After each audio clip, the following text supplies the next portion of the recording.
रहे हैं, उन्हें एक लंबा अनुभव रहा है। वे यूरोपियन सेंट्रल बैंक के गवर्निंग काउंसिल के भी सदस्य हैं, जनरल काउंसिल के भी सदस्य हैं और वे IMF के बोर्ड ऑफ गवर्नर्स के भी सदस्य हैं। प्रधानमंत्री Narendra Modi financial stability board FSB के अध्यक्ष क्लास नॉट का स्वागत करते हुए।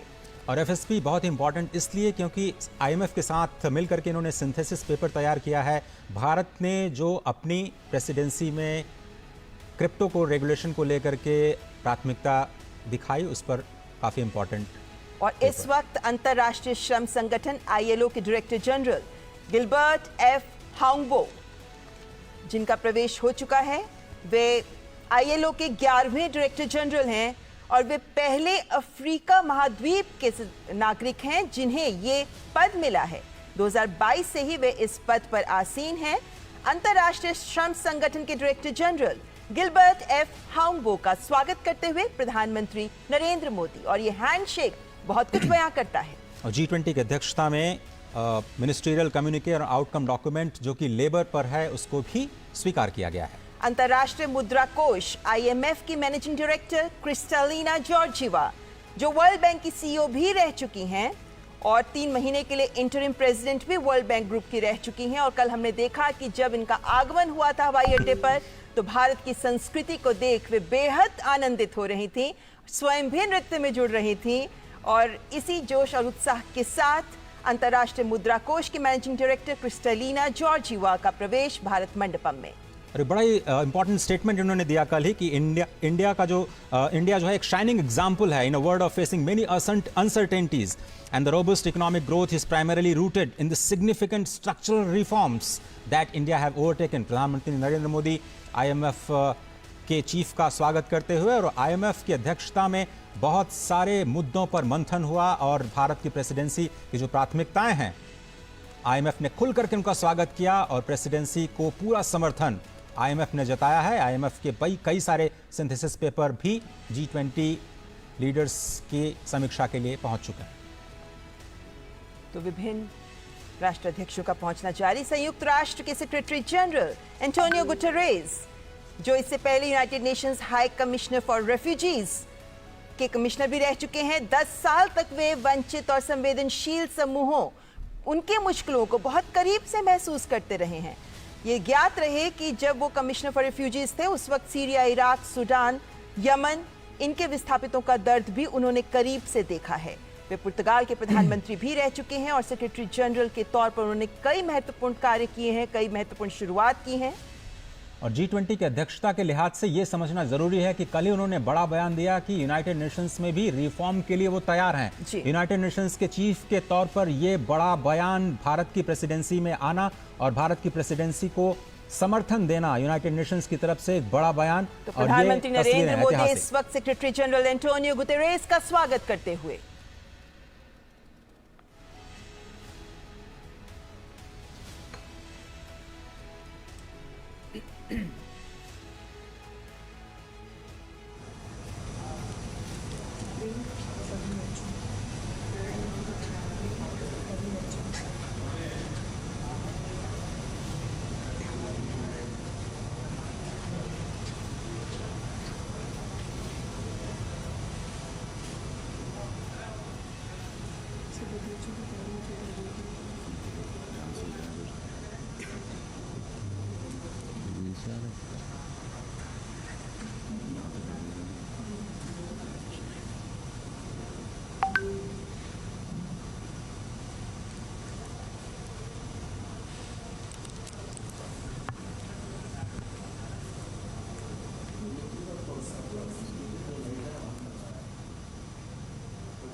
प्रेसिडेंट अजय बंगा, जिनका स्वागत किया प्रधानमंत्री नरेंद्र मोदी ने, वे पहले श्वेत व्यक्ति हैं जिन्हें IMF और वर्ल्ड बैंक दोनों की अध्यक्षता उन्होंने संभाली है।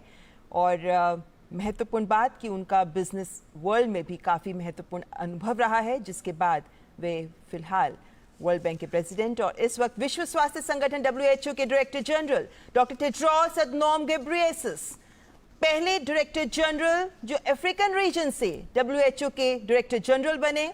उन्हें मलेरिया पर अनुसंधानकर्ता के रूप में विश्व में पहचाना जाता है और डायरेक्टर जनरल बनने से पहले वे वैश्विक स्वास्थ्य से भी जुड़े रहे हैं। Global Fund to fight AIDS, malaria, tuberculosis के भी वे अध्यक्ष रहे हैं। और जिस वक्त कोविड महामारी ने पूरे विश्व को जकड़ लिया था, उस वक्त उनकी अध्यक्षता में WHO ने महत्वपूर्ण कार्य किए और इस स्थिति में विश्व के समक्ष एक महत्वपूर्ण उदाहरण भी प्रस्तुत किया। विश्व स्वास्थ्य संगठन के director general doctor Tedros Adhanom Ghebreyesus.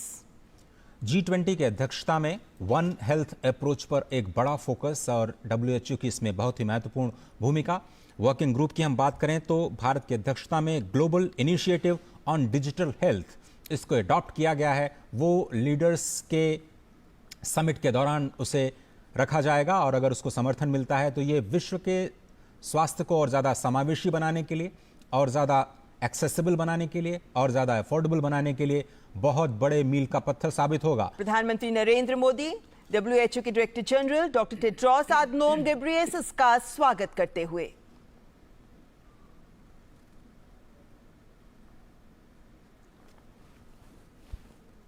सांकेतिक रूप से लगता है कि उनका हालचाल पूछ रहे हैं प्रधानमंत्री। और अब स्क्रीन पर आप देख सकते हैं OECD यानी आर्थिक सहयोग और विकास संगठन के सेक्रेटरी जनरल मैथियास कामन, जो ऑस्ट्रेलिया के वित्त मंत्री भी रह चुके हैं, प्रधानमंत्री नरेंद्र मोदी उनका स्वागत करते हुए। इंटरनेशनल टैक्सेशन और कैपेसिटी बिल्डिंग में OECD की बहुत ही महत्वपूर्ण भूमिका, उनके रिपोर्ट से बहुत ज़्यादा मदद मिलती है। और जो G20 के वर्किंग ग्रुप हैं उनको अपनी चर्चाओं को और आगे बढ़ाने के लिए बहुत ही इंपॉर्टेंट इंटरनेशनल ऑर्गेनाइजेशंस जो कि इनवाइट किए जाते हैं G20 के सम्मेलन में बहुत ही खास इनपुट्स के लिए, जो डिसीजन मेकिंग में बहुत ही अहम भूमिका निभाते हैं। वैश्विक स्तर पर मुद्दों पर समावेशी विकास को समाहित करने में बहुत ही महत्वपूर्ण भूमिका निभाते हैं। और वर्ल्ड ट्रेड ऑर्गेनाइजेशन के डायरेक्टर जनरल गोजी ओकोंजो-इवियाला, जो पहली महिला डायरेक्टर जनरल रही हैं WTO की और पहली अफ्रीकी नागरिक जिन्हें WTO की अध्यक्षता मिली है। गोजी ओकोंजो-इवियाला जो ग्लोबल फाइनेंस एक्सपर्ट हैं, इकोनॉमिस्ट हैं, Asia, Africa, Europe, Latin America, north America में काम करने का इन्हें 40 वर्षों का अनुभव रहा है और अंतर्राष्ट्रीय विकास के विशेषज्ञ इन्हें माना जाता है और फिलहाल WTO की अध्यक्षता संभाल रही हैं। 21वीं सदी के लिए WTO को तैयार करना, WTO में रिफॉर्म, इसकी लगातार बात करता रहा है भारत। और प्रधानमंत्री मोदी ने भी स्पष्ट तौर पर WTO में रिफॉर्म्स की वकालत की और ट्रेड एंड इन्वेस्टमेंट की वर्किंग ग्रुप में WTO मिनिस्ट्रियल मीटिंग में भारत इस मुद्दे पर लगातार बात करता रहा है कि विकासशील देशों को, ग्लोबल साउथ की आवाज़ को WTO में और ज़्यादा तरजीह दी जानी चाहिए। मार्केट एक्सेस में जो विकसित देश हैं, विकासशील देशों की मदद करें। प्रधानमंत्री नरेंद्र मोदी गोजी ओकोंजो-इवियाला WTO के डायरेक्टर जनरल का स्वागत करते हुए।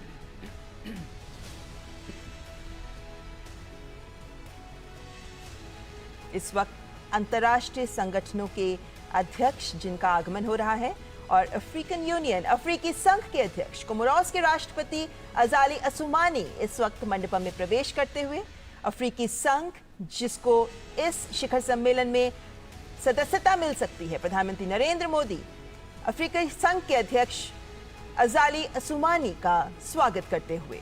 और जिस तरीके से गले लगकर गर्मजोशी के साथ हैंडशेक किया जा रहा है, ये बताती है कि अफ्रीकी संघ को G20 शिखर सम्मेलन में सदस्यता मिलने के आसार पूरे हैं। बिल्कुल, ये बड़ी खबर आ सकती है दिल्ली डिक्लेरेशन के बाद कि अफ्रीकन यूनियन को शामिल किया गया है। बहुत ही इंपॉर्टेंट स्टेटमेंट शायद दिल्ली से निकल सकता है। अभी तक अंतर्राष्ट्रीय संगठनों के अध्यक्ष जिनका स्वागत हो रहा था और अब आमंत्रित देशों के प्रतिनिधि और अध्यक्ष, राष्ट्राध्यक्ष जिनका स्वागत करेंगे प्रधानमंत्री नरेंद्र मोदी। और इस वक्त स्क्रीन पर आप देख सकते हैं ओमान के उप प्रधानमंत्री सईद असाद बिन तारिक अल सईद, जिनका आगमन मंडपम में। ओमान की कैबिनेट में सुल्तान के बाद दूसरे सबसे वरिष्ठ अधिकारी उप प्रधानमंत्री ही होते हैं और ऐसे में अपने देश ओमान का G20 में आमंत्रित देश के तौर पर प्रतिनिधित्व कर रहे हैं ओमान के उप प्रधानमंत्री। अतिथि देवो भव की अवधारणा को जमीन पर उतारते हुए भारत मंडपम में G20 की अध्यक्षता और शिखर सम्मेलन से ठीक पहले सबसे पहले अंतर्राष्ट्रीय संस्थान और उसके बाद अतिथि राष्ट्र, उनका स्वागत, ये हमारी परंपरा और बहुत ही इम्पॉर्टेंट इन अतिथि देशों का G20 की बैठकों में शामिल होना एक ग्लोबल इम्पोर्टेंस उनके लिए। तो प्रधानमंत्री नरेंद्र मोदी ओमान के उप प्रधानमंत्री सईद असाद बिन तारिक अल सईद का स्वागत करते हुए फॉर्मल फोटो ऑप और आमंत्रित देशों की फहरिस्त में बांग्लादेश की प्रधानमंत्री शेख हसीना, जिनका आगमन हो गया है। बांग्लादेश हमारा बेहद करीबी पड़ोसी देश। कल ही प्रधानमंत्री की बांग्लादेश के साथ द्विपक्षीय वार्ता भी हुई और प्रधानमंत्री शेख हसीना और प्रधानमंत्री नरेंद्र मोदी के बीच इस द्विपक्षीय वार्ता में पीपल टू पीपल कॉन्टैक्ट को बढ़ाना, कमर्शियल लिंकेजेस को बढ़ाना, कनेक्टिविटी को बढ़ाने पर बातचीत हुई। प्रधानमंत्री नरेंद्र मोदी बांग्लादेश के प्रधानमंत्री शेख हसीना का औपचारिक स्वागत करते हुए। पड़ोसी देशों के साथ भारत सदा ही अपने रिश्तों को प्रगाढ़ करने में जुटा रहता है और ऐसे में बांग्लादेश, जिनसे हम सीमाएं साझा करते हैं, हमारा एक महत्वपूर्ण पड़ोसी देश। और अब मॉरिशस के प्रधानमंत्री प्रविंद जुगन्नाथ स्क्रीन पे आप देख सकते हैं।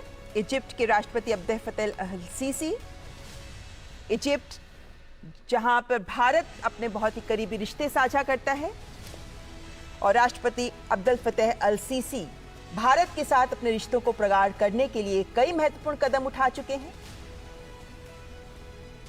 बहुत इंपॉर्टेंट, और आपको ध्यान होगा कि प्रधानमंत्री ने हाल ही में इजिप्ट की यात्रा भी की और दोनों देशों और ऐतिहासिक यात्रा, कई सालों के बाद कोई भारत का प्रधानमंत्री इजिप्ट की यात्रा पर गया और बहुत ही गर्मजोशी के साथ उनका स्वागत किया गया।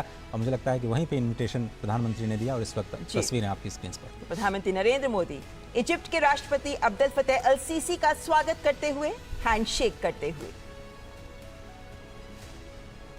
कोणार्क के सूर्य मंदिर से प्रभावित ये दृश्य, और इस बात का विशेष ख्याल रखा गया है कि जब ये औपचारिक फोटो ऑप हो रहा हो तो भारत की संस्कृति की इस अमूल्य धरोहर का भी एक उदाहरण विश्व के साथ रहे। और इस वक्त मॉरिशस के प्रधानमंत्री प्रविंद जुगन्नाथ मंडपम में प्रवेश कर चुके हैं। मॉरिशस के साथ भी भारत की कल द्विपक्षीय वार्ता हुई। प्रधानमंत्री नरेंद्र मोदी ने मॉरिशस के प्रधानमंत्री के साथ द्विपक्षीय वार्ता की और इस वक्त दोनों देशों के कूटनीतिक संबंधों के 75 वर्ष का जश्न भी मनाया जा रहा है। और द्विपक्षीय वार्ताओं में भी फिनटेक, ढांचागत विकास, सांस्कृतिक आदान प्रदान पर भी जोर रहा, क्योंकि मॉरिशस पहला ऐसा देश है अफ्रीकी महाद्वीप का जिसके साथ सेपा भी एग्रीमेंट पर भी आगे हम बढ़ चुके हैं, इसको भी हम साझा करते हैं। तो दोनों देशों के बीच के रिश्ते बेहद महत्वपूर्ण। भारतीय मूल के कई नागरिक मॉरिशस में अपने कारोबारी संबंधों को आगे बढ़ाते हुए स्पष्ट तौर पर नजर आते हैं और मॉरिशस को टैक्स ट्रीटीज के लिहाज से भारत के संदर्भ में काफी महत्वपूर्ण देश के रूप में देखा जाता है। प्रधानमंत्री नरेंद्र मोदी मॉरिशस के प्रधानमंत्री प्रविंद जगन्नाथ का स्वागत करते हुए। विभिन्न देशों के राष्ट्राध्यक्ष जिनका आगमन इस वक्त भारत मंडपम में जारी है और नीदरलैंड्स के प्रधानमंत्री मार्क रूट, नीदरलैंड्स जो आमंत्रित देशों की फहरिस्त में शामिल है और नीदरलैंड्स के साथ भारत का आदान प्रदान महत्वपूर्ण स्तर पर होता रहता है।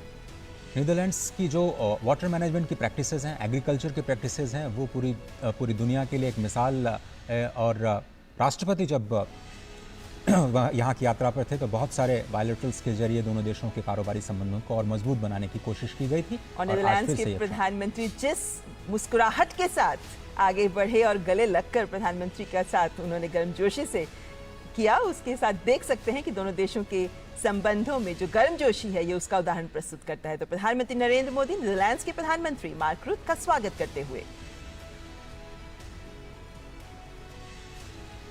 जैसा हम जानते ही हैं, प्रधानमंत्री नरेंद्र मोदी की विभिन्न देशों के राष्ट्राध्यक्षों के साथ एक अलग ही केमिस्ट्री होती है और जिनके साथ उनकी मुलाकात होती भी रहती है। ऐसे में ये राष्ट्राध्यक्ष जब प्रधानमंत्री से मिलते हैं तो ये गर्मजोशी हमें देखने को मिलती है। इस हैंडशेक में जो गर्मजोशी है, इस हैंडशेक में जो स्ट्रेंथ है, वो आपसी रिश्तों को भी बेहतर बनाती है। और इस वक्त नाइजीरिया के राष्ट्रपति बोला अहमद तिनुबू नाइजीरिया को उम्मीद है कि भारत से रक्षा क्षेत्र में बहुत बड़ा इन्वेस्टमेंट शायद नाइजीरिया में आ सकता है और साथ ही साथ स्पष्ट तौर पर औपचारिक तौर पर उन्होंने कहा है कि बहुत ही सौभाग्य की बात है कि भारत को G20 की प्रेसिडेंसी दी गई है इस साल और बहुत सारे मुद्दे जो ग्लोबल साउथ के उठाए गए हैं वो नाइजीरिया ने उनका समर्थन किया है और भारत के प्रति अपनी कृतज्ञता जताई। और अफ्रीका का एक बेहद महत्वपूर्ण सबसे बड़ी अर्थव्यवस्था माना जाता है नाइजीरिया को। इन मायनों में नाइजीरिया एक बेहद महत्वपूर्ण देश अफ्रीका का और नाइजीरिया के राष्ट्रपति का G20 में एक आमंत्रित देश के रूप में इस G20 शिखर सम्मेलन में शामिल होना भी बेहद महत्वपूर्ण संकेत देता है। और नाइजीरिया के राष्ट्रपति का भारत आना और प्रधानमंत्री नरेंद्र मोदी इस वक्त नाइजीरिया के राष्ट्रपति बोला अहमद तिनुबू का स्वागत करते हुए। और स्पष्ट तौर पर नाइजीरिया बहुत से उत्साहित होगा क्योंकि बहुत सारे इन्वेस्टमेंट्स के इंटरेस्ट्स लगातार आने शुरू हो गए हैं। ऑटो सेक्टर में कुछ बड़ी उम्मीदें, कुछ बड़े ऐलान भी हुए हैं बीते दिनों। सिंगापुर के प्रधानमंत्री ली शिएन लूंग और हम जानते हैं कि सिंगापुर के प्रधानमंत्री के साथ प्रधानमंत्री नरेंद्र मोदी बहुत बेहतर केमिस्ट्री रखते हैं और ऐसे में सिंगापुर के प्रधानमंत्री का भी एक आमंत्रित देश के तौर पर G20 शिखर सम्मेलन में शामिल होना स्वाभाविक है। तो सिंगापुर के प्रधानमंत्री का आगमन। आसियान समिट के दौरान भी प्रधानमंत्री ने जिक्र किया सिंगापुर का स्पष्ट तौर पर और सिंगापुर से जो भारत सीखना चाहता है उस स्मार्ट सिटीज़ का जो प्रोजेक्ट है, फाइनेंसिंग सिटीज़ ऑफ टुमारो को लेकर के जो कॉन्फ्रेंस हुई गांधीनगर में, उसमें सिंगापुर की बहुत ही अहम भूमिका रही। गिफ्ट सिटी जो बनाया गया है गांधीनगर में, उसमें भी सिंगापुर एक अहम भागीदार के रूप में सामने आया है। तो सिंगापुर के प्रधानमंत्री ली शिएन लूंग का स्वागत किया प्रधानमंत्री ने और विभिन्न देशों के राष्ट्राध्यक्षों का आगमन जारी है और उनका औपचारिक स्वागत प्रधानमंत्री नरेंद्र मोदी के द्वारा 18वें G20 शिखर सम्मेलन के दौरान किया जा रहा है। और ये योग वॉल जिसके आगे से सभी राष्ट्राध्यक्ष गुजर रहे हैं, महत्वपूर्ण।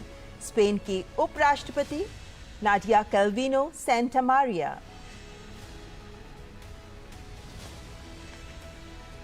हम जानते हैं कि स्पेन यूरोपीय संघ का हिस्सा है और स्पेन के साथ भारत के संबंध बेहतर है और ऐसे में स्पेन की उपराष्ट्रपति और उनके चेहरे पर खिली मुस्कुराहट ये बयां करती है कि इस शिखर सम्मेलन में आमंत्रित देश के तौर पर शामिल होना स्पेन इसे महत्वपूर्ण मानता है। दोनों देशों के बीच स्किल्ड वर्कफोर्स के आदान प्रदान को लेकर के काफ़ी ज़्यादा उत्सुकता दिखाई दे रही है और स्पष्ट तौर पर जो G20 में बातचीत चल रही है, लेबर फोर्स के किसी भी तरह के मूवमेंट को बढ़ावा देने के लिए जो एक आम सहमति, एक वैश्विक सहमति बनाई जाए, उसमें भारत और स्पेन दोनों ही देशों को फायदा होने की उम्मीद। प्रधानमंत्री नरेंद्र मोदी स्पेन की उपराष्ट्रपति नाडिया कैल्विनो सेंटामारिया का स्वागत करते हुए हैंडशेक करते हुए।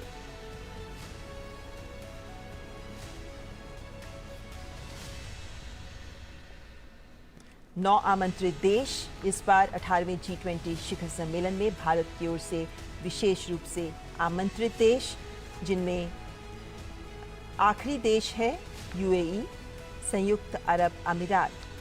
अब से थोड़ी देर पहले UAE के तरफ से अभी तक जो इनवाइटेड कंट्रीज हैं उनमें तो आपकी स्क्रीन पे आप देख सकते हैं UAE यानी संयुक्त अरब अमीरात के राष्ट्रपति शेख मोहम्मद बिन जायद अल नहयान मंडपम में प्रवेश करते हुए। संयुक्त अरब अमीरात एक बेहद महत्वपूर्ण देश, विशेष रूप से आर्थिक रूप से अगर हम बात करते हैं, तेल संसाधनों के कारण और अन्य कूटनीतिक कारणों से भी भारत का महत्वपूर्ण सहयोगी देश संयुक्त अरब अमीरात। फ्री ट्रेड एग्रीमेंट को लेकर के दोनों देश काफ़ी ज़्यादा उत्साहित और हाल ही में जो FTA किया गया है भारत की तरफ से, उसका फ़ायदा अब ज़मीन पर दिखने लगा है। रोजगार के लिहाज से, GDP के लिहाज से और दोनों देशों के बीच जो ट्रेड रिलेशंस हैं उसको बढ़ाने में इस FTA की बहुत अहम भूमिका रही है और बहुत सारे भारतीय सऊदी अरब में जो कार्य करते हैं उनको लेकर के लेवल प्लेइंग फील्ड दी जाए और उनको असिस्टेंस दिया जाए और आप केमिस्ट्री स्पष्ट तौर पर देख सकते हैं। तो प्रधानमंत्री नरेंद्र मोदी UAE यानी संयुक्त अरब अमीरात के राष्ट्रपति शेख मोहम्मद बिन जायद अल नहयान का स्वागत करते हुए न केवल हैंडशेक बल्कि दोनों हाथों से उनके हाथों को थामते हुए उन्हें गले लगाते हुए। तो अब तक 9 आमंत्रित देश Oman, Bangladesh, Egypt, Mauritius, Netherlands, Nigeria, Singapore, Spain और यूएई, इन 9 आमंत्रित देशों के राष्ट्राध्यक्ष अब भारत मंडपम में प्रवेश कर चुके हैं और अब बारी है G20 के सदस्य देशों। हम जानते हैं कि G20 के सदस्य देशों में भारत समेत 19 देश और साथ में यूरोपीय संघ शामिल है और इन विभिन्न देशों के राष्ट्राध्यक्षों का भी अब एक एक कर प्रधानमंत्री नरेंद्र मोदी स्वागत करेंगे। हालांकि अभी फ्रांस के राष्ट्रपति मैनुअल मैक्रों का भारत आगमन का इंतजार है, लेकिन बाकी सभी राष्ट्राध्यक्ष भारत पहुंच चुके हैं, तो इन सभी का स्वागत करेंगे प्रधानमंत्री नरेंद्र मोदी। और भारत मंडपम अपनी पूरी खूबसूरती के साथ इस वक्त मौसम की भी खूबसूरती को समेटे हुए यहाँ अपने विदेशी मेहमानों का स्वागत कर रहा है।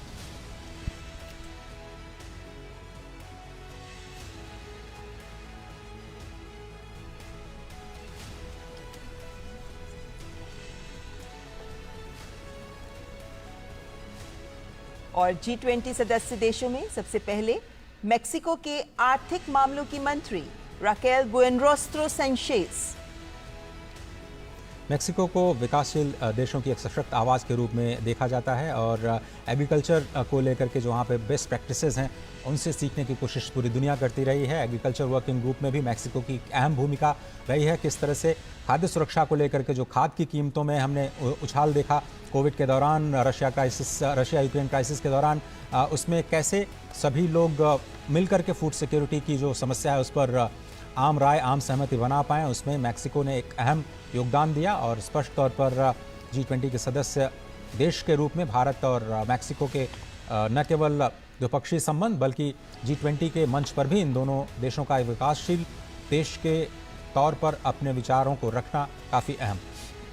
तो मेक्सिको की आर्थिक मामलों की मंत्री राकेल बुएनरोस्ट्रो सैंचेज का स्वागत करते हुए प्रधानमंत्री नरेंद्र मोदी। मेक्सिको के राष्ट्राध्यक्ष का ही G20 शिखर सम्मेलन में आना था, लेकिन स्वास्थ्य कारणों से वे नहीं आ पाए, तो मेक्सिको का प्रतिनिधित्व कर रही वहां के आर्थिक मामलों की मंत्री। तो G20 के सदस्य देशों के राष्ट्राध्यक्षों का और प्रतिनिधियों का इस वक्त आना जारी है और भारत मंडपम में उनका औपचारिक स्वागत किया जा रहा है। भारत मंडपम जो 18वें G20 शिखर सम्मेलन का केंद्र, भारत मंडपम जहां से उम्मीद की जा रही है कि दिल्ली घोषणा पत्र एक मजबूत आवाज ग्लोबल साउथ के देशों की बनकर उभरेगा। यहां से एक ऐसी दिशा दी जाएगी जिससे विश्व समावेशी विकास और मानव कल्याण की ओर कदम बढ़ाएगा। G20 शिखर सम्मेलन भारत की अध्यक्षता में नया अध्याय लिख पाएगा, इस बात की भी उम्मीद की जा रही है। जिस सोच को विभिन्न working groups, Sherpa track, finance track में भारत ने आगे रखा, जिस जनभागीदारी के संदेश को सामने रखते हुए एक्शन ओरिएंटेड चर्चाओं पर भारत का जोर रहा, जिस तरीके से विभिन्न देशों के बीच सहमति बनाने की लगातार प्रयास किए जाते रहे, संवेदनशील मुद्दों पर भी एकमत होने की प्रयास रहे, वो ये भी दिखाता है कि दिल्ली घोषणा पत्र में जब वो कल सामने आएगा तो जो महत्वपूर्ण बिंदु रहेंगे वो भारत के उद्घोष को तो सामने रखेंगे ही, लेकिन साथ ही विश्व को भी नया संदेश, नई दिशा दे पाएंगे। क्योंकि ये संदेश जो इस भारत मंडपम से निकलेगा, ये संदेश पूरे विश्व के कल्याण और पूरे विश्व के विकास के संदेश के साथ जुड़ा हुआ होगा।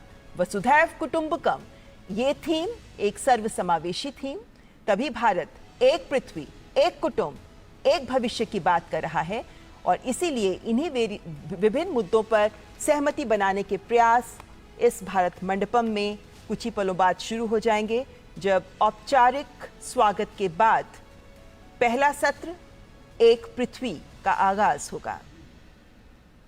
और जैसा कि आप जानते हैं कि प्रधानमंत्री नरेंद्र मोदी ने जब से अध्यक्षता संभाली, उनका पहला फोकस यही रहा कि G20 के पूरे उत्सव को लोगों के साथ जोड़ा जाए और वैश्विक जो चुनौतियां हैं उनके लिए एक सशक्त मंच तैयार किया जाए, जिसमें सभी की आवाज़ सुनी जाए, सभी के विचारों को एक मंच दिया जाए और एक साझा समाधान निकालने की कोशिश की जाए। ये तस्वीरें बहुत ही महत्वपूर्ण जिसका जिक्र लगातार हम सुबह से कर रहे हैं। भारत मंडपम के ठीक आगे नटराज की भव्य मूर्ति भारत के सांस्कृतिक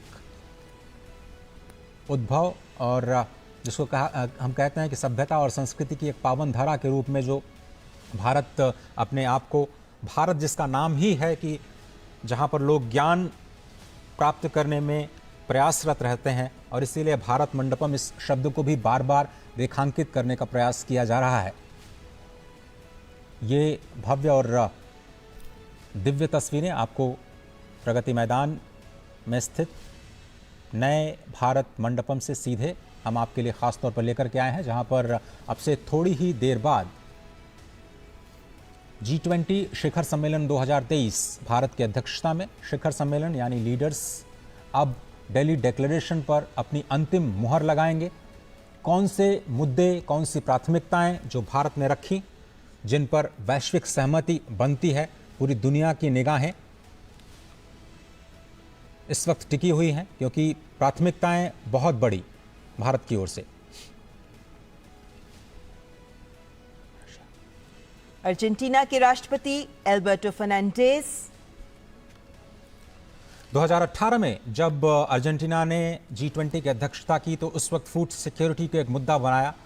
शायद किसी को नहीं पता होगा कि उसके बाद कोविड और उसके बाद रशिया और यूक्रेन क्राइसिस के बाद फूड इनसिक्योरिटी दुनिया के लिए सबसे बड़ी चुनौती बन जाएगा।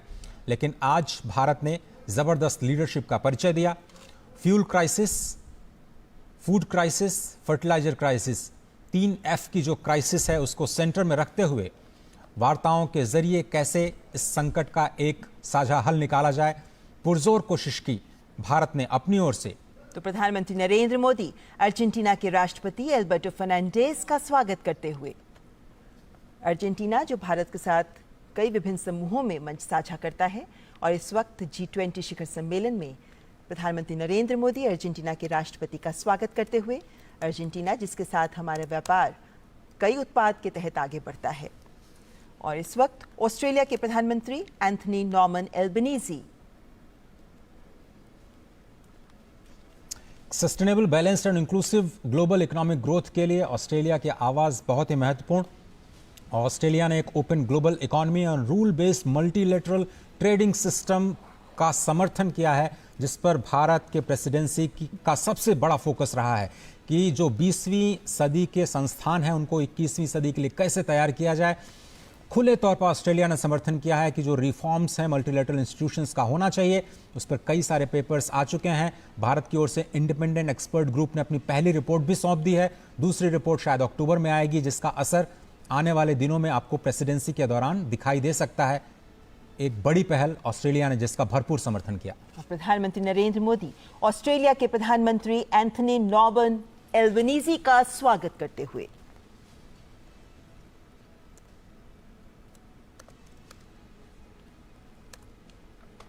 ऑस्ट्रेलिया जिसके साथ भारत अपने संबंधों को विभिन्न स्तरों पर आगे बढ़ा रहा है, और इस वक्त ऑस्ट्रेलियन प्रधानमंत्री एंथनी एल्बनीजी का प्रधानमंत्री ने स्वागत किया। और इस वक्त G20 के सदस्य देशों के राष्ट्राध्यक्ष, जिनमें कनाडा के प्रधानमंत्री जस्टिन पियर जेम्स ट्रूडो का आगमन, G20 शिखर सम्मेलन पर आने से पहले जस्टिन ट्रूडो ने कई महत्वपूर्ण बयान दिए हैं, लेकिन देखना होगा कि G20 शिखर सम्मेलन में जो चर्चाएं आगे बढ़ेंगी उनमें कनाडा के प्रधानमंत्री क्या पक्ष लेते हैं। तो कनाडा के प्रधानमंत्री जस्टिन पियर जेम्स ट्रूडो का स्वागत करते हुए प्रधानमंत्री नरेंद्र मोदी। और भारत ने स्पष्ट तौर पर कहा है कि जो राजनीतिक या भू राजनीतिक परिस्थितियां हैं उनको भारत ने G20 के विकास के मुद्दे पर हावी नहीं होने दिया, और यही शायद भारत के G20 प्रेसिडेंसी की सबसे बड़ी सफलता कही जा सकती है, क्योंकि ऐसा लग रहा था बहुत सारे देशों को कि शायद भारत कहीं दबाव में झुक न जाए, लेकिन भारत ने स्पष्ट तौर पर किसी का भी बिना कोई पक्ष लिए निष्पक्ष तौर पर इस अध्यक्षता को स्पष्ट तौर पर एक लीडरशिप के तौर पर संभाला, और भारत ने अपनी ओर से बिल्कुल साफ कर दिया कि वो किसी भी तरह के जो भू राजनीतिक परिस्थितियां हैं उनको इस वार्ता पर हावी नहीं होने देगा, क्योंकि ये एक मंच है वैश्विक विकास के मुद्दों को समाधान देने का, एक साझा हल ढूंढने का। और इस वक्त यूरोपियन यूनियन कमीशन की president Ursula von der Leyen जैसा कि आपको पता है कि 19 देशों के साथ यूरोपियन यूनियन कमीशन बहुत ही इंपॉर्टेंट, और भारत और यूरोपियन यूनियन के बीच इस वक्त हम फ्री ट्रेड एग्रीमेंट की बात कर रहे हैं। सबसे बड़ा ब्लॉक आप देखें, भारत के कारोबारी संबंध लगातार प्रगाढ़ होते रहे हैं। 2018 के बाद देखें तो जो हिस्सेदारी है भारत की European Union as a bloc के साथ, वो करीब करीब दोगुनी हो गई है। 8% से बढ़कर के 18% की हिस्सेदारी कारोबार में स्पष्ट तौर पर नजर आई है। और यूरोपियन यूनियन के साथ कारोबारी संबंधों को और ज्यादा मजबूत बनाना द्विपक्षीय तौर पर यह भारत की प्राथमिकता। फ्री ट्रेड एग्रीमेंट पर हम बात कर रहे हैं, बायलैटरल एंगेजमेंट्स भी होने हैं प्रधानमंत्री नरेंद्र मोदी के साथ, लेकिन G20 में यूरोपियन यूनियन की महत्वपूर्ण भूमिका। पूरे यूरोप की तरफ से एक मात्र सदस्य जो पूरे यूरोप का प्रतिनिधित्व करता है G20 के इस बहुत ही खास मंच का। तो यूरोपियन यूनियन के कमीशन की president Ursula von der Leyen, जिनका प्रधानमंत्री नरेंद्र मोदी के द्वारा स्वागत किया जा रहा है। यूरोपियन यूनियन काउंसिल की तरफ से उर्सुला वॉन डर लायन और यूरोपियन यूनियन कमीशन की तरफ से यूरोपियन यूनियन काउंसिल के प्रेसिडेंट शार्ल मिशेल, जो कि यूरोपियन यूनियन कमीशन के प्रेसिडेंट हैं और इस वक्त आपकी स्क्रीन पर नजर आ रहे थे। यूरोपियन यूनियन काउंसिल के प्रेसिडेंट शार्ल्स मिशेल, उनका स्वागत प्रधानमंत्री नरेंद्र मोदी के द्वारा। यूरोपियन यूनियन G20 में फिलहाल इकलौता संघ, जिसके बाद अफ्रीकी संघ के शामिल होने के बाद कह सकते हैं कि G20 में 2 संघ हो जाएंगे, 19 देश और 2 संघ। लेकिन फिलहाल 19 देशों के साथ G20 में यूरोपियन यूनियन एक संघ के तौर पर शामिल है।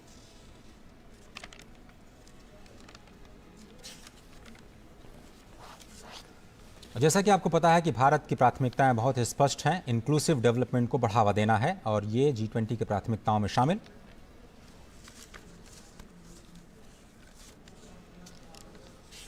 जर्मनी के चांसलर ओलाफ शॉल्स का आगमन।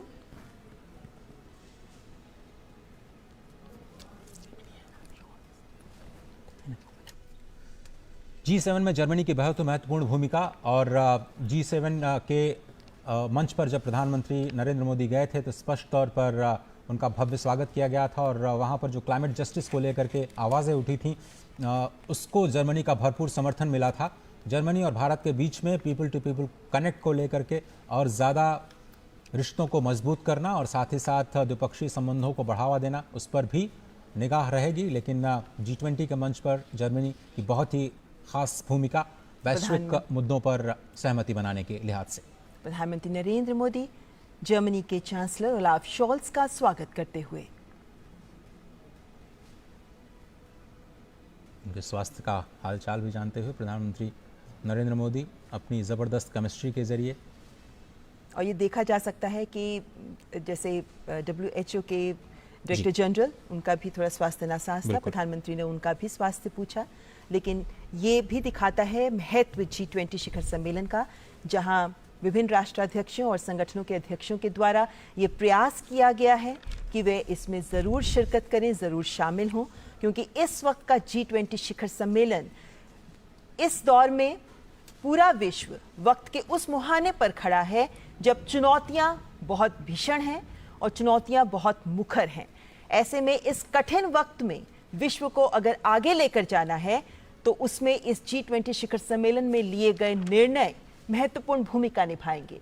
और इसीलिए इस वक्त जो औपचारिक स्वागत आमंत्रित देशों के राष्ट्राध्यक्षों का, G20 सदस्य देशों का और अंतर्राष्ट्रीय संगठनों के अध्यक्षों का किया जा रहा है, ये भी दिखाता है कि इनका यहाँ आना, इस शिखर सम्मेलन में इन सभी संगठनों और राष्ट्रों के अध्यक्षों की उपस्थिति हमारे लिए भी मायने रखती है, G20 के लिए भी मायने रखती है।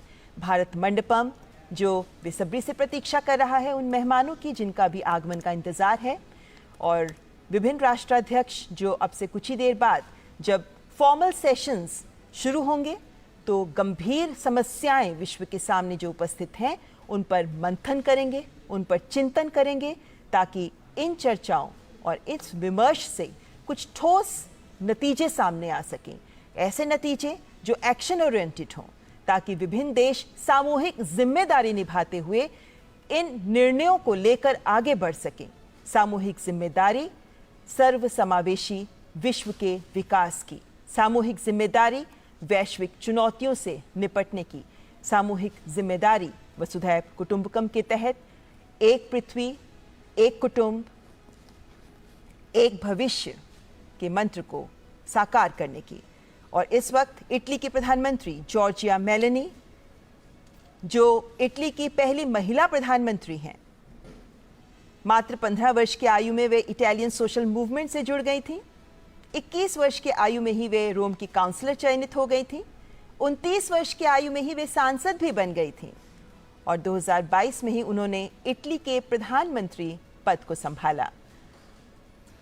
2020 में जब इटली ने G20 की अध्यक्षता संभाली, उस वक्त कोविड-19 का जो क्राइसिस था वो काफ़ी अपनी जड़ें जमा चुका था। ऐसे में रोम डिक्लेरेशन, जिसमें स्वास्थ्य को लेकर के एक साझे प्रयास के तौर पर जो प्रेसिडेंसी की थी, इटली ने उसे काफ़ी सराहा गया था और इटली ने भी भरपूर समर्थन दिया है भारत की G20 प्रेसिडेंसी का। केमिस्ट्री आपकी स्क्रीन पर। प्रधानमंत्री नरेंद्र मोदी इटली की प्रधानमंत्री जॉर्जिया मेलोनी का स्वागत करते हुए सस्टेनेबल डेवलपमेंट गोल्स को लेकर के दोनों देश लगातार एक दूसरे का सहयोग करते हुए स्पष्ट तौर पर नजर आते रहे हैं। और जिस तरह से हम लगातार आपको बता रहे हैं कि G20 प्रेसिडेंसी पूरी अभी तक जो देखी है हमने 1 दिसंबर 2022 से महत्वपूर्ण स्तंभों पर नजर आती हुई। जापान के प्रधानमंत्री फुमियो किशिदा जो पूर्व प्रधानमंत्री शिंजो आबे की सरकार में विदेश मंत्री भी रह चुके हैं 2012 से 2017 तक, और इसीलिए भारत के साथ संबंधों को वे पूरी तरह और बेहतरीन तरीके से परिभाषित कर रहे हैं। जापान एक महत्वपूर्ण देश है हमारे लिए, जिसके साथ हम विभिन्न मंचों पर हम सहयोगी के तौर पर काम करते हैं। और जापान ने पूरा समर्थन दिया है भारत का ग्लोबल साउथ के लीडर के तौर पर। स्पष्ट तौर पर जब ऐसा कहने में संकोच नहीं होना चाहिए कि जब भारत और चीन की बात आती है तो जापान हमेशा भारत के पक्ष में खड़ा रहा है। कई अंतर्राष्ट्रीय मंचों पर जापान ने खुल करके भारत का समर्थन किया है, भारत के विचारों का, और भारत के पक्ष में अपने विचार रखे हैं। प्रधानमंत्री नरेंद्र मोदी जापान के प्रधानमंत्री फुमियो किशिदा का स्वागत करते हुए विभिन्न सहयोगी देश और शिखर सम्मेलन में एक महत्वपूर्ण आयाम ये रहता है कि भारत जहां G20 शिखर सम्मेलन की अध्यक्षता कर रहा है, तो वहीं विभिन्न सदस्य देशों के साथ संबंध प्रगाढ़ करने का भी ये महत्वपूर्ण अवसर होता है। ऐसे में लगभग 15 बायलैटरल्स भी प्रधानमंत्री की प्लान्ड है, जिनमें से कल हमने देखा कि 3 देशों के साथ द्विपक्षीय वार्ताएं हुई, जिसके बाद आज भी सबकी नजरें रहेंगी, जब उम्मीद की जा रही है कि यूके, जर्मनी, फ्रांस के साथ भी और अन्य देशों के साथ भी प्रधानमंत्री द्विपक्षीय वार्ताएं करेंगे। और इस वक्त दक्षिण कोरिया के राष्ट्रपति यून सुक योल दोनों देशों के बीच मित्रता की 50वीं वर्षगांठ दोनों ही देश मनाते हुए और एक स्पेशल कैंपेन G20 से ठीक पहले चलाया गया, जिसमें दोनों देश एक साझी विरासत, विश्वास की विरासत को आगे ले जाने पर सहमत हुए हैं, मित्रता को और प्रगाढ़ करते हुए। और G7 समिट में भी प्रधानमंत्री नरेंद्र मोदी की मुलाकात इनसे हुई और अब G20 का मंच तैयार, और पूरे साल हमने सहयोग देखा कोरिया का भारत की तमाम प्राथमिकताओं पर, और स्पष्ट तौर पर सांस्कृतिक लिहाज से दोनों देश और ज़्यादा करीब आते हुए। तो दक्षिण कोरिया के राष्ट्रपति यून सुक योल, जिनका स्वागत कर रहे हैं प्रधानमंत्री नरेंद्र मोदी, तो कई सदस्य देश जिनके आगमन का इंतजार, और प्रधानमंत्री नरेंद्र मोदी विशेष रूप से इस औपचारिक स्वागत कार्यक्रम को आगे बढ़ाते हुए G20 शिखर सम्मेलन, जिससे पूरे विश्व को उम्मीदें हैं, और जिन देशों को यहाँ G20 शिखर सम्मेलन में जिनके फ्लैग्स हम देख सकते हैं मंडपम के बाहर सजे हुए, लेकिन इन सभी देशों के ऊपर जिम्मेदारी है, ये जिम्मेदारी है कि इस शिखर सम्मेलन से कुछ ठोस निकलकर सामने आए, कुछ ऐसा निकलकर सामने आए जो विश्व के विकास को गति दे सके। इस वक्त कोविड महामारी से कितने ही देश हैं जो उबर रहे हैं। इस वक्त कोविड महामारी के बाद विभिन्न देशों की अर्थव्यवस्थाएं चरमराई हुई हैं। ऐसे में सभी देशों को एकजुट होकर आगे बढ़ने का आह्वान कर रहा है भारत इस भारत मंडपम से। और इस वक्त दक्षिण अफ्रीका के राष्ट्रपति एम सिरिल रामाफोसा एक महत्वपूर्ण शख्सियत हैं। श्री एम सिरिल रामाफोसा जो रंग भेद विरोधी कार्यकर्ता रहे हैं, ट्रेड यूनियन के नेता रहे हैं, पेशे से व्यापारी भी रहे हैं। 2014 से 2018 तक आप दक्षिण अफ्रीका के उपराष्ट्रपति रहे और अब दक्षिण अफ्रीका के राष्ट्रपति के पद पर विराजमान। और G20 शिखर सम्मेलन में दक्षिण अफ्रीका के राष्ट्रपति एम सिरिल रामाफोसा का आगमन। हाल ही में ब्रिक्स समिट की सफल मेजबानी करने के बाद अब G20 के मंच पर दोनों ही नेता एक बार फिर से कुछ ही दिनों में मिलते हुए विकासशील देशों के साझा हितों को वैश्विक मंच प्रदान करते हुए दोनों देशों के संबंध कारोबारी तौर पर, सांस्कृतिक तौर पर और मानवीय तौर पर बहुत ही प्रगाढ़, बहुत ही प्राचीन। प्रधानमंत्री नरेंद्र मोदी दक्षिण अफ्रीका के राष्ट्रपति एम सिरिल रामाफोसा का स्वागत करते हुए, हैंडशेक करते हुए, फॉर्मल फोटो ऑप देते हुए।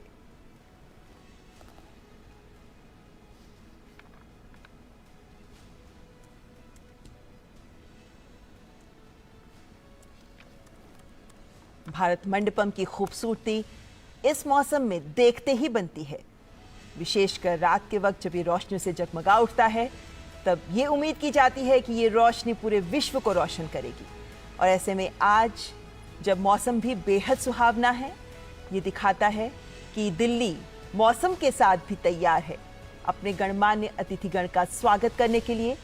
ये विभिन्न देशों के राष्ट्राध्यक्ष जो शक्तिशाली नेता हैं और ये विभिन्न राष्ट्र जो वैश्विक अर्थव्यवस्था में शक्तिशाली राष्ट्र के रूप में विराजमान हैं, इन सभी राष्ट्रों का और राष्ट्राध्यक्षों का एक ही मंच पर आज उपस्थित होना महत्वपूर्ण संकेत। और इस वक्त तुर्की के राष्ट्रपति रिसेप तैयप एर्दोआन का भारत मंडपम में आगमन। 2003 से 2014 तक आप तुर्की के प्रधानमंत्री रहे हैं। इससे पहले आप इस्तांबुल के मेयर भी रहे हैं और अब तुर्की के राष्ट्रपति के तौर पर महत्वपूर्ण जिम्मेदारी निभाते हुए और G20 के मंच पर अपने देश को प्रस्तुत करते हुए। तुर्की ने 2015 में G20 की अध्यक्षता संभाली थी और उस वक्त इंक्लूसिवनेस, इन्वेस्टमेंट और इम्प्लीमेंटेशन के 3I के इर्द गिर्द पूरी की पूरी प्रेसिडेंसी तुर्की की थी। और भारत की प्रेसिडेंसी में इंक्लूसिव एक पहला एजेंडा जिसको कहा जा सकता है और एक्शन ओरिएंटेड जो हमारा अंतिम एजेंडा है जिसको आप इम्प्लीमेंटेशन के साथ जोड़ सकते हैं। तो दोनों ही प्रेसिडेंसी में काफ़ी समानता दिखाई देती हुई और बहुत ही। और 2015 में जब तुर्की की अध्यक्षता में G20 शिखर सम्मेलन हुआ था, तब W20 विमेन 20 का भी एंगेजमेंट ग्रुप जिसका निर्माण किया गया था, जिसका गठन किया गया था और वहीं से महिला विमर्श के मुद्दों को भी आगे बढ़ाया गया, जिससे पहले G20 में कोई महिलाओं के मुद्दे पर विमर्श का अलग से कोई समूह नहीं था। तो तुर्की के राष्ट्रपति रिसेप तैयप एर्दोआन का स्वागत करते हुए प्रधानमंत्री नरेंद्र मोदी। इंक्लूसिवनेस की जब भी बात होती है, महिलाओं की भागीदारी बहुत ही महत्वपूर्ण। और इस वक्त आप देख सकते हैं यूनाइटेड किंगडम के प्रधानमंत्री ऋषि सुनक का आगमन भारत मंडपम में। भारतीय मूल के पहले व्यक्ति जो यूनाइटेड किंगडम के प्रधानमंत्री पद तक पहुंचे हैं, पहले ब्रिटिश एशियन जिन्होंने पद संभाला है। और आप पहले राजकोष के चांसलर भी रह चुके हैं, ट्रेजरी के मुख्य सचिव भी रहे देश में और अब यूनाइटेड किंगडम के प्रधानमंत्री पद को संभालते हुए ऋषि सुनक, हमने देखा कि कल जैसे ही वे हवाई जहाज से उतरे, उन्होंने सबसे पहले प्रणाम किया। और इस वक्त प्रधानमंत्री नरेंद्र मोदी गर्मजोशी के साथ गले मिलते हुए ऋषि सुनक के साथ और हैंडशेक करते हुए औपचारिक स्वागत। G20 का समर्थन और सबकी निगाहें होंगी भारत यूके FTA वार्ता पर, जो कि बहुत ही फाइनल स्टेज में है और दोनों नेता इसको अंतिम रूप दे सकते हैं। पूरी दुनिया की निगाहें इस पर होंगी कि भारत यूके FTA को लेकर के दोनों देश कैसे आगे बढ़ते हैं। और G20 के सभी मुद्दों पर समर्थन करते हुए ऋषि सुनक स्पष्ट तौर पर, खुले तौर पर, औपचारिक तौर पर भारत का समर्थन और प्रधानमंत्री नरेंद्र मोदी की लीडरशिप की तारीफ कर चुके हैं।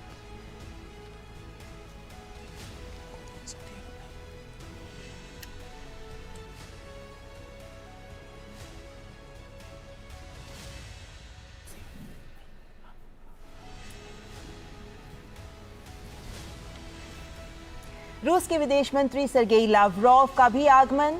व्लादिमीर पुतिन नहीं आ पाए, उनकी जगह सर्गेई लावरोव रूस का प्रतिनिधित्व करते हुए। रूस एक शक्तिशाली देश जिसकी आवाज G20 शिखर सम्मेलन में महत्वपूर्ण रहेगी, बहुत ही महत्वपूर्ण रहेगी और शायद पूरी दुनिया ये देखना चाहेगी कि रूस का क्या रुख रहा है भारत की प्राथमिकताओं को लेकर के, और भारत की प्रेसिडेंसी में जो रशिया के कंसर्न्स हैं फूड सिक्योरिटी के मोर्चे पर या दूसरे जियोपॉलिटिकल टेंशन के मोर्चे पर, उसको फाइनल डिक्लेरेशन में किन शब्दों में परिभाषित किया जाएगा, क्योंकि यही वो पैराग्राफ होगा रशिया यूक्रेन क्राइसिस को लेकर के जिसमें सभी लोग ये पढ़ना चाहेंगे, रीड बिटवीन द लाइंस करना चाहेंगे कि क्या कुछ भारत की प्राथमिकताओं में शामिल रहा है। और अगर हम बाली डिक्लेरेशन की बात करें तो भारत का कहना है कि हम इस मुद्दे को बाली डिक्लेरेशन में जो अडॉप्ट किया गया था नेताओं के द्वारा, उसको वहीं पर छोड़ना चाहते हैं और G20 की प्रेसिडेंसी में भारत विकास के मुद्दों को शामिल करना चाहता है, उस पर फोकस करना चाहता है, क्योंकि ये एक इकोनॉमिक फोरम है। जियोपॉलिटिकल टेंशंस को स्थान देने का इस फोरम, इसे एक मंच नहीं बनाया जा सकता, इसलिए ये मुद्दा बहुत ही इंपॉर्टेंट रहने वाला है। और लगातार हम कल से देख रहे हैं कि फॉरेन मीडिया भारतीय प्रतिनिधियों से भी बात कर रहा है कि कैसे इस मुद्दे को देखा जाएगा। और वैसे देखें तो बाली डिक्लेरेशन में भी रूस यूक्रेन संघर्ष के मुद्दे पर अंत में जाकर सहमति बन पाई थी, जिसके बाद सही शब्दों के साथ पंक्तियों को जोड़ा गया था और बाली डिक्लेरेशन सामने आया था। लेकिन उम्मीद की जा रही है कि इस बार भारत जिस तरीके से पूरे विश्व के विकास की बात कर रहा है, ऐसे में विभिन्न देश अपने सोच और एजेंडे को एक तरफ रखते हुए विश्व की बेहतरी के लिए एकजुट होने का आह्वान में भारत के साथ जुड़ेंगे। इस बात की उम्मीद की जा रही है, क्योंकि भारत भी लगातार जब से भारत ने अध्यक्षता संभाली है, भारत इन प्रयास में लगा रहा है कि विभिन्न देशों की अलग अलग आवाजों को कैसे एक साथ एक मत किया जाए, और ऐसे में विभिन्न देशों को चर्चाओं में भी साथ जोड़ने का प्रयास भारत का रहा है।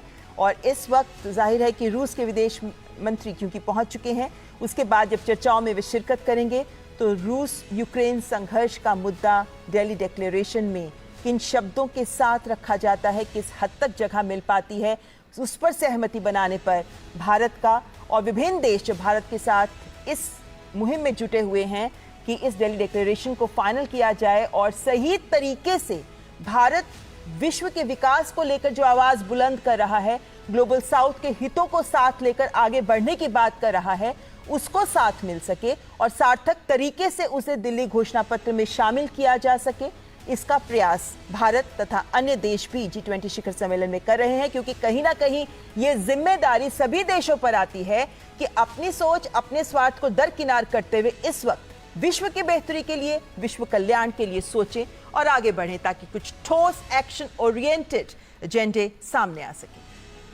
तो भारत नहीं चाहता कि G20 को मंच बनाया जाए इस तरह की भू राजनीतिक जो टिप्पणियां हैं उसको लेकर के। बहुत सारे देशों ने ये कोशिश की दबाव बनाने की कि रशिया को लेकर के भारत की प्रेसिडेंसी की ओर से दबाव बनाया जाए। भारत ने दो टूक मना कर दिया।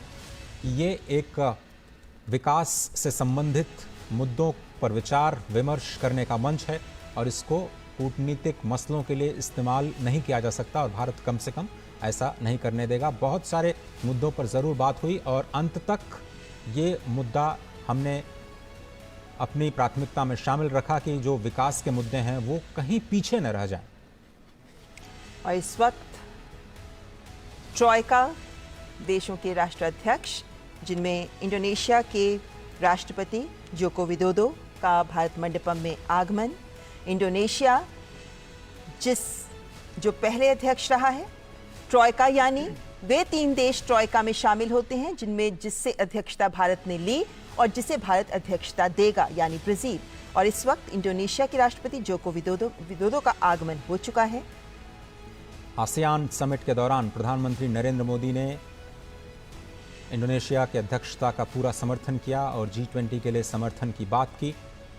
आसियान के मोर्चे पर भी उस मंच पर भी उन्होंने G20 के प्राथमिकताओं का जिक्र किया और उन्होंने कहा कि ये सदी एशिया की है, ये सदी हम सब की है और इसलिए जो free and open Indo Pacific है उस पर फोकस करना आसियान क्षेत्र को बहुत ही आवश्यक। और ये ट्रॉयका बड़ा ही इम्पॉर्टेंट, पहली बार ऐसा हो रहा है G20 के इतिहास में कि 3 विकासशील देश लगातार 3 सालों तक, अगर आप साउथ अफ्रीका, दक्षिण अफ्रीका को शामिल कर लें तो लगातार 4 सालों तक ग्लोबल साउथ या विकासशील देशों की आवाज़ के तौर पर ये प्रेसिडेंसी उन मुद्दों को आगे बढ़ाती रहेगी। और इसलिए कहा जा रहा है कि जो भारत अपनी G20 प्रेसिडेंसी में जो लेगेसी छोड़ेगा, जिन मुद्दों पर बात आगे बढ़ी है, वो अगले 2 से 3 सालों में और ज़्यादा मजबूत होती हुई नजर आएंगी। एक मजबूत आधार ज़रूर भारत ने तैयार कर दिया है। और विभिन्न कार्य समूहों की बैठकों पर अगर नजर डालें, विभिन्न आउटकम डॉक्यूमेंट्स पर भी अगर नजर डालें तो ये पाते हैं कि हर वर्किंग ग्रुप में, एंगेजमेंट ग्रुप में, या अगर हम स्टैक्स की बात करते हैं तो भारत ने हर जगह ये कोशिश की है कि कुछ नया, कुछ बेहतर, कुछ अधिक बेहतर स्तर देकर एंगेजमेंट ग्रुप्स और वर्किंग समूहों के दौरान कुछ आउटकम्स बेहतर सामने आए। ऐसे में स्टार्टअप 20 की शुरुआत करना या फिर महिलाओं के मुद्दों पर वर्किंग ग्रुप की घोषणा करना, कुछ महत्वपूर्ण और ठोस पहल के माध्यम से भारत ये सुनिश्चित कर रहा है कि सभी वर्गों का, सभी देशों का कल्याण हो सके। और अपनी अध्यक्षता में भारत जिस व्यापक स्तर पर भारत ने आयोजन किए हैं, जिस व्यापक स्तर पर सभी देशों को शामिल किया है, वो ये दिखाता है कि भारत एक अलग आयाम दे रहा है G20 शिखर सम्मेलन को। और इस वक्त ब्राजील के राष्ट्रपति लुइस इनासियो लुला दा सिल्वा, ब्राजील जो भारत से अध्यक्षता ग्रहण करेगा, भारत के बाद ब्राजील G20 शिखर सम्मेलन का अध्यक्ष होगा। ऐसे में ट्रॉयका के तहत ब्राजील के राष्ट्रपति लुइस इनासियो लुला दा सिल्वा भारत मंडपम में आगमन। ब्रिक्स के साझे सदस्य के तौर पर भारत और ब्राज़ील लगातार प्रतिनिधित्व करते रहे हैं एशिया का और विकासशील देशों का।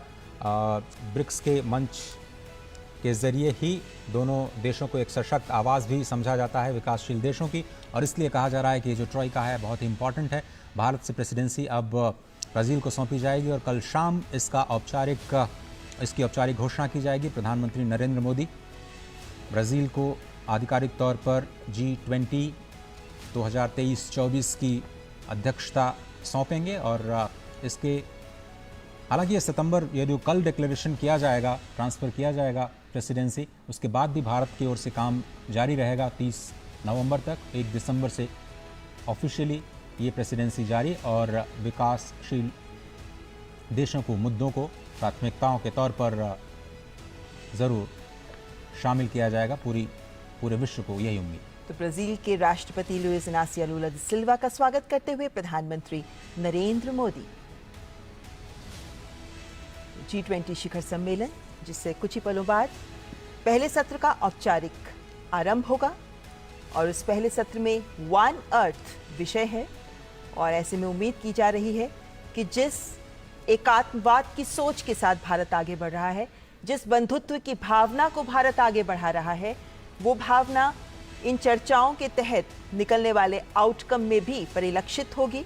इस बात का अंदाजा, इस बात की उम्मीद लगातार की जा रही है। और ऐसे में विभिन्न राष्ट्राध्यक्षों का भारत मंडपम में आगमन और उसके बाद पहले सत्र में उनका शामिल होना, ये उम्मीद जताता है कि कुछ सार्थक चर्चा, सार्थक विमर्श निकलकर सामने आएगा।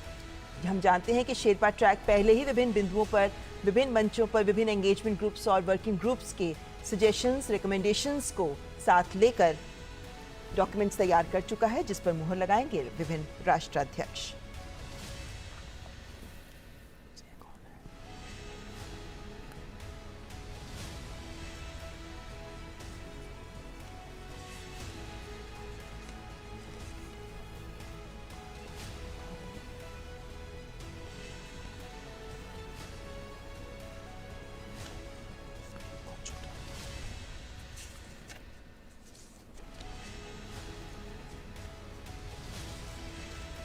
भारत मंडपम में विभिन्न देशों के राष्ट्राध्यक्षों का आगमन जारी।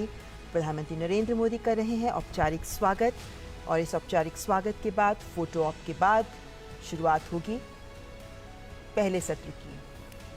और चीन के प्रधानमंत्री ली चियांग का स्वागत करते हुए प्रधानमंत्री नरेंद्र मोदी। चीन जो G20 शिखर सम्मेलन के विभिन्न मंचों पर, विभिन्न चर्चाओं में कुछ मुद्दों पर सवाल उठाता रहा है, लेकिन उम्मीद की जा रही है कि जो आउटकम डॉक्यूमेंट आएगा उसमें एकमत, सहमति मिल पाएगी। भारत के वित्त मंत्री के साथ चीन के जो समकक्ष हैं वित्त मंत्री, उनकी मुलाकात गांधीनगर में हुई थी और उसके बाद ये उम्मीदें अब उठने लगी हैं कि चीन बहुत सारे मुद्दों पर शायद भारत का समर्थन कर सकता है, भारत की प्रेसिडेंसी का समर्थन कर सकता है।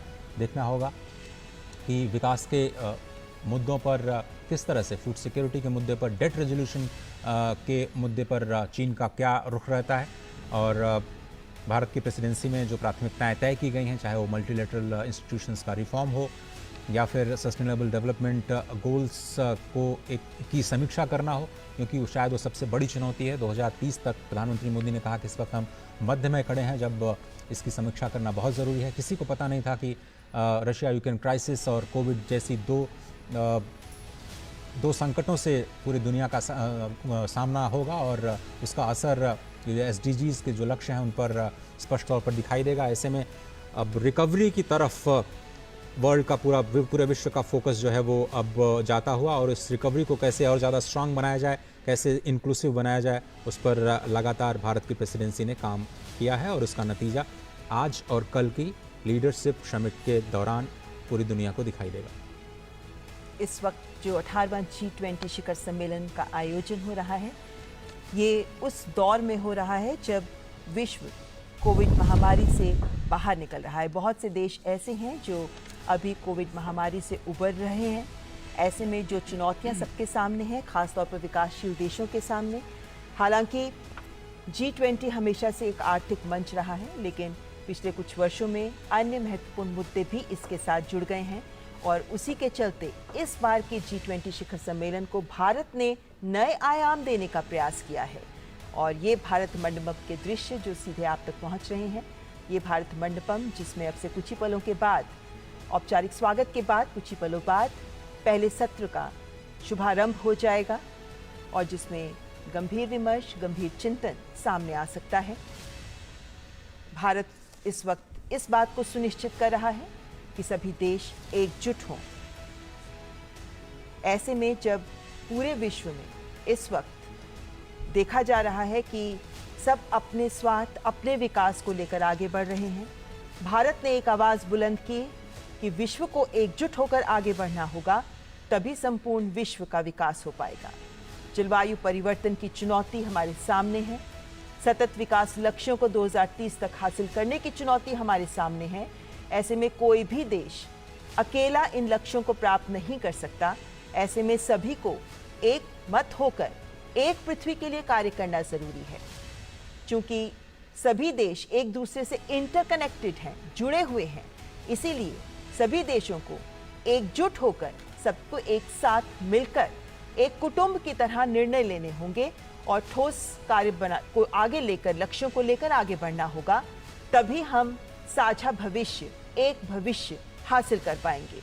जो चुनौतियां हमारे सामने हैं, चाहे उसमें हम विश्व शांति की बात करें, विश्व की समृद्धि की बात करें, विश्व कल्याण की बात करें और उन देशों की बात करें जिन्हें अभी तक विश्व नजरअंदाज करता आया है, उन सबको अगर आगे लेकर जाना है, विश्व को वाकई विकास करना है, तो भारत ने इसे परिभाषित किया है कि सबको सामूहिक जिम्मेदारी लेते हुए मिलकर आगे बढ़ना होगा, मिलकर कार्य करना होगा।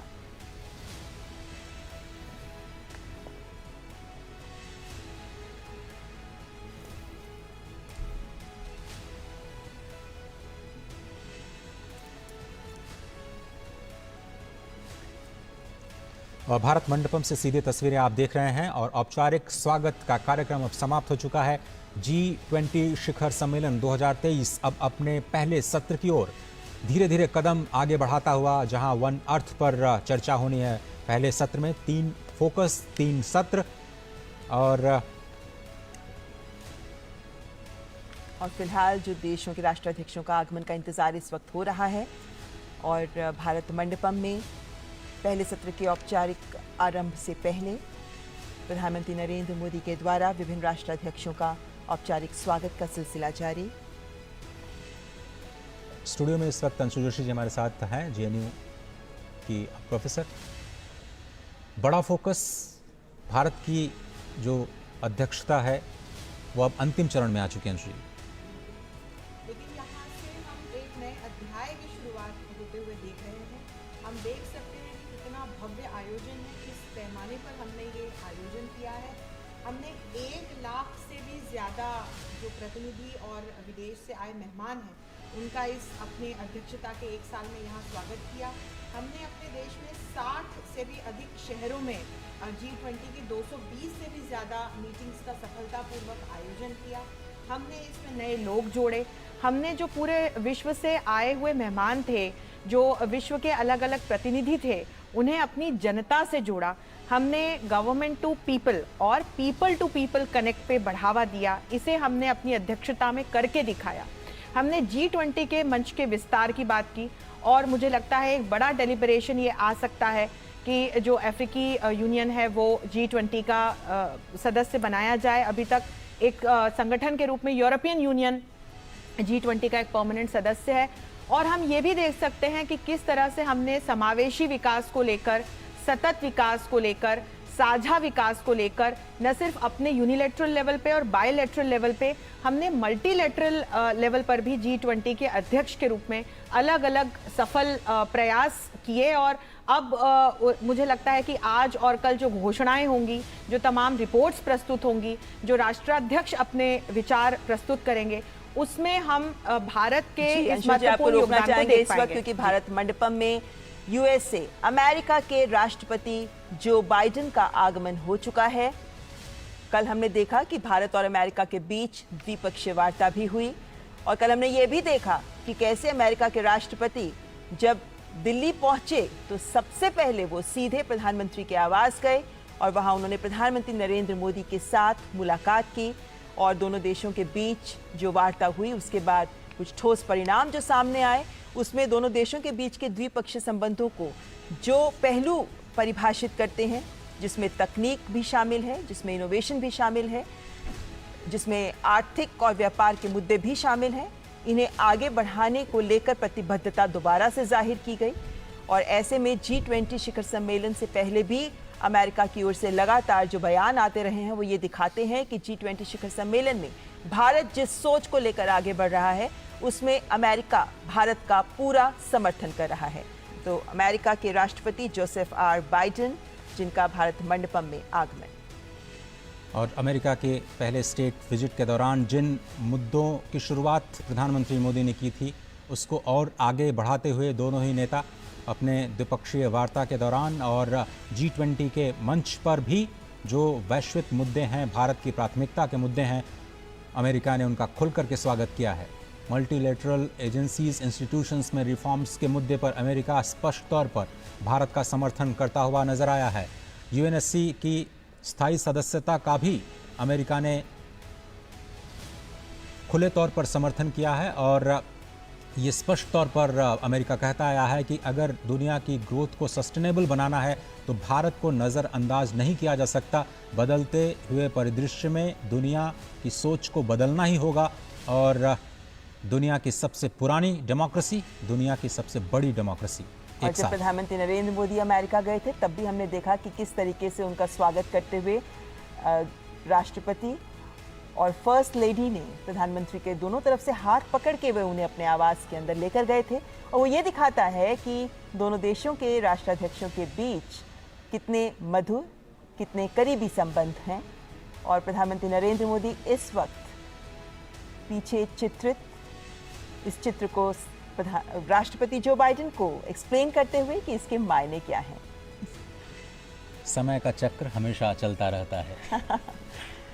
एक सांकेतिक बयान कह सकते हैं इसे, लेकिन हाँ, प्रधानमंत्री नरेंद्र मोदी जिस तरीके से हमारे देश की संस्कृति में गौरव महसूस करते हैं और इसको सबके सामने रखते हैं, वो ये दिखाता है कि भारत जैसा सांस्कृतिक रूप से समृद्ध और विविध देश विभिन्न मंचों पर इस समृद्ध भारत की विरासत को प्रदर्शित करना महत्वपूर्ण है, क्योंकि ये भी भारत की एक ताकत है। तो अंशुल जी, मैं ये भी जानना चाह रही थी आपसे कि हम जब जन भागीदारी की बात करते हैं तो हमने देखा कि विभिन्न एंगेजमेंट ग्रुप्स में, उदाहरण के तौर पर महिलाओं की अगर मैं बात करूं तो आंगनवाड़ी वर्कर्स तक लेकर यहाँ तक कि जो स्ट्रीट वेंडर्स हैं उनको भी लिया गया, यहाँ तक कि जो असंगठित क्षेत्र की महिलाएं हैं जो घरों में काम करती हैं उन तक भी पहुंचा गया। तो क्या ये भी साबित करता है कि भारत का एक ये भी प्रयास है कि जो कुछ स्टेप्स, जो कुछ निर्णय सामने आए, वो जमीनी स्तर पर लोगों के जीवन को बदल सके, उसे प्रभावित कर सके, ताकि वो जो बदलाव की बात की जाती है विश्व में, वो बड़े बड़े ऐलान नहीं, छोटे छोटे कदमों से सामने आए। और इस वक्त आपको रोकना चाहूंगी फिर, क्योंकि इस वक्त हम स्क्रीन पर दिखा सकते हैं आपको कि सऊदी अरब के किंग सलमान बिन अब्दुल अजीज अल सऊद का भारत मंडपम में आगमन। अब क्राउन प्रिंस सलमान बिन अब्दुल अजीज अल सऊद का आगमन हो चुका है। अब से कुछ ही देर पहले सऊदी अरब के क्राउन प्रिंस भारत पहुंचे हैं।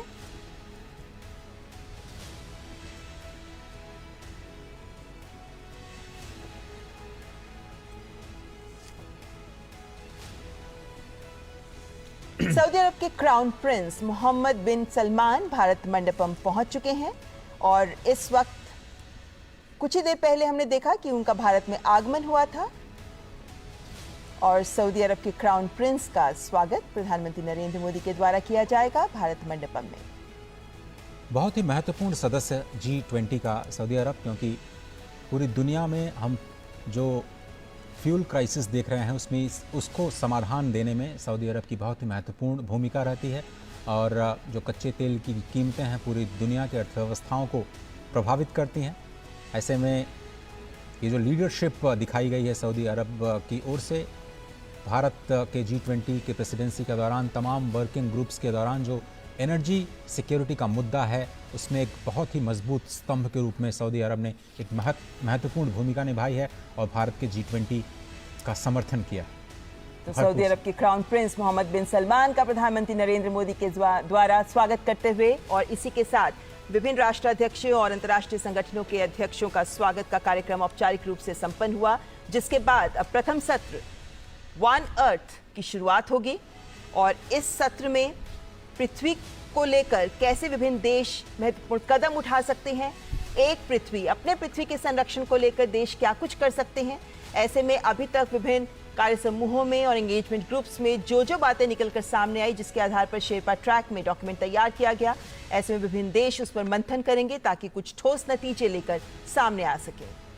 और इस वक्त दूरदर्शन नेटवर्क के जो टेक्निकल टीम है उसकी भी तारीफ करना बहुत ही आवश्यक है।